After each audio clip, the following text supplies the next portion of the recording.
up we have Sara Mersha, who comes from Dare in Rhode Island, although now you live in Boston. Is that right, Sara? Yeah. Okay. So tell us about sort of your experience here in Cancun so far. Yeah. So it's pretty wild. You know, I came into Mexico City. I was part of the Via Campesina caravans and then have been at some of the different alternative forums. And so today is my first day in the official COP16 space. Tell us about the caravan. About the caravan. Yeah, like a little, how was that? Yeah, so the caravans were really amazing. A beautiful experience, really deep political education, because it's you know, going from community to community, talking with people, hearing their stories of how they're affected by ecological injustices, and building with them. So, you know, people from grassroots organizations in the US who are organizing on the ground, building with folks in Mexico who are organizing on the ground. So I think people made really deep connections with each other and developed like this incredible level of understanding of what the context of the climate crisis is here in Mexico. So yeah, and just building with people on the buses, singing songs, you know, like I think that it was a really, really positive experience that kind of showed the biggest thing we were talking about is like it was an example of living well. It wasn't fancy, we were like sleeping on the floor sometimes, sleeping on the bus, eating, you know, whatever food people made for us, which was great.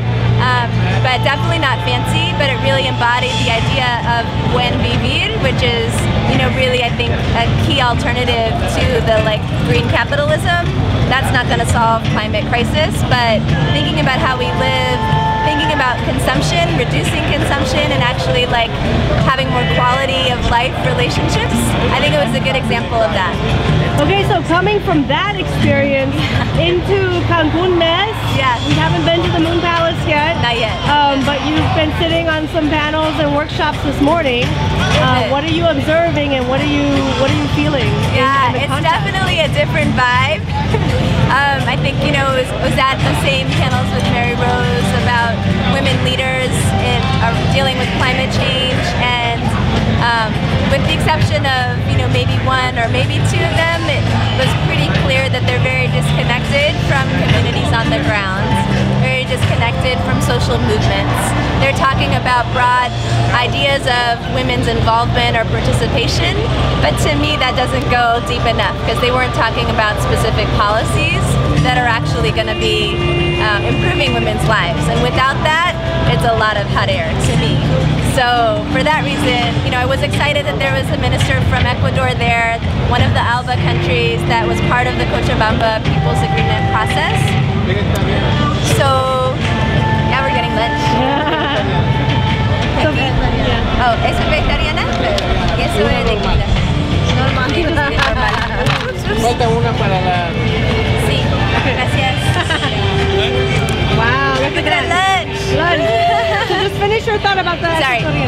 So, you know, it's exciting to have someone from Ecuador because they have this different model that indigenous people have been fighting for to protect their land, to protect their forests, called the Yasuni ITT project, which would be about leaving the oil in the ground and protecting the rainforest and getting other countries of the global north to basically pay them, but not like RED. It has nothing to do with property rights or, you know, who has access to the land. The indigenous people would still have the access to the land and still have the rights to it, but it'd be more like payment of a climate debt to Ecuador. So that's, you know, a model that I was pretty excited about, and I think that that's one that came out of social movements.